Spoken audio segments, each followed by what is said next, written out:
I'd like to sort of give you a little story to sort of set the stage for my question, which is basically advice that you would give to people who either haven't made up their mind, and I'm not saying personally, but just people who haven't made up their mind, because obviously that's one purpose of your book, or people that have made up their mind and maybe they want to switch, and they've said, gee, I see your point and not Maggie's, I'm going to decide a different way. So let me give you my own personal background that sort of gives flavor to this question. Okay, so I'm a liberal Democrat woman, went through the divorce from hell, and I write about marriage. I'm like a strong, firm believer in marriage. And I think David's book, The Future of Marriage, is just a really good intellectual book that lays things out. You forgot to mention that. Anyway, also, I grew up in the South, and my grandfather was a Southern Baptist minister, and he founded a lot of churches. Very, very strong religious background, and I went to Catholic University for law school. So I'm sort of, and some of my best friends are gay. So about 6 months or so ago, I was in my house, and I live in Carroll Gardens, which is a Brooklyn community that used to be very heavily Catholic, and Italian, and Al Capone got married there. Okay, so, and I hear this noise outside. Yeah, this is. So I hear. He's from Brooklyn. Oh, you're okay. So I hear all this noise outside, and sometimes there are these parades for these Catholic festivals that go on in my neighborhood, and we all go to our windows and we look at it, and it's really terrific. Even if we're not Catholic, we love it. So I hear all this noise, and I hear these trumpets and what's going on. Okay, I go to my door. And there's this procession, but they're not carrying the Virgin Mary or anything. There's all these people walking down the street. They're all dressed up. There's balloons. There's flowers. I don't know what's going on. And I call out, and they said, it's a wedding. Well, my heart just starts fluttering because I'm divorced, but I'm such a firm believer in marriage, and these people are just celebrating in the street, and they're walking through my neighborhood. I get my camera, I run out, I start taking pictures. Now, I can't see the front of the line. You hear where I'm heading here, okay? And I'm going block by block. By the time I finish, I've gone like 10 blocks, I'm taking pictures, I'm talking to people in the lines. Oh, yes, they got married finally, whatever. I don't know who got married, but in my brain, I'm thinking, I'm going to see the bride and the groom when I get to the end. And I keep going, I keep going, I keep going, taking pictures. I want to see the bride and the groom. And I finally get to the front, and there's two brides, and I take a picture.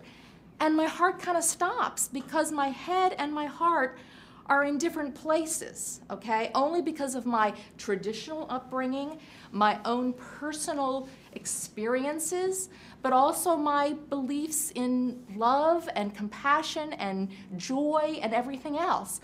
And there was just this moment when I stopped.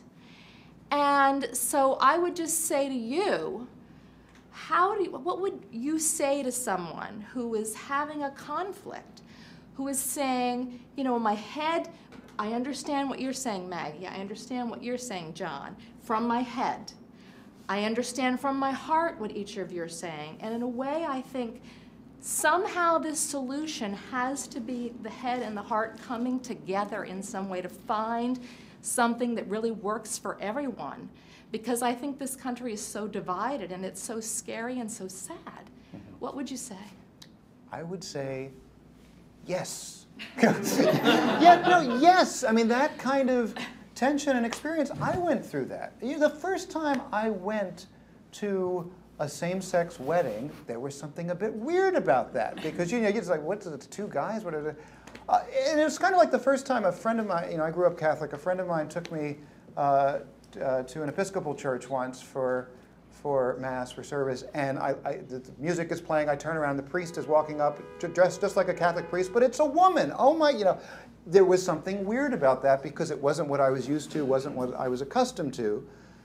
And it takes time to accustom oneself to that reality, but the important thing is having an openness to understand what people's real experience is there, because as you said, you recognize that there was joy here, these people, there's something beautiful and wonderful about this celebration of love and everybody coming out to support that.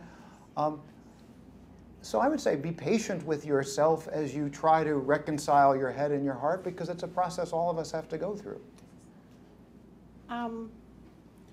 I think I think I've only started to put my finger in an articulate way on the reason that happened. And I'm not, you will have to, I don't know that there's a way to do what you want.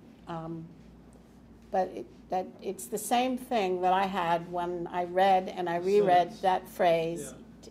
It's just the same, except you take the woman out of the wedding. And I think that even people who are not religious at all have a sense of sacredness about a wedding ceremony. And part of it, John, is the things you talk about, the importance of love, the idea of home. But there's something else, which is this sense, it pulls us backward through all the generations who have done this, even if it's not literally true that everyone has been married, that this process of bringing together male and female and giving ourselves in the hope of new life, that this is our past and it's our future. And the thing about a same-sex marriage is, thinking about it as a marriage, is that part of these are inchoate templates that point to what I think are actually very deep human truths, that I think you do, this is what you lose when you decide that same-sex unions are in fact and in truth marriages. And so where does that leave us in terms of making everybody happy? I don't know. What I say is, if my 96-year-old Sicilian grandfather could regard my partner Mark as his grandson-in-law, a lot is possible, but it takes some time.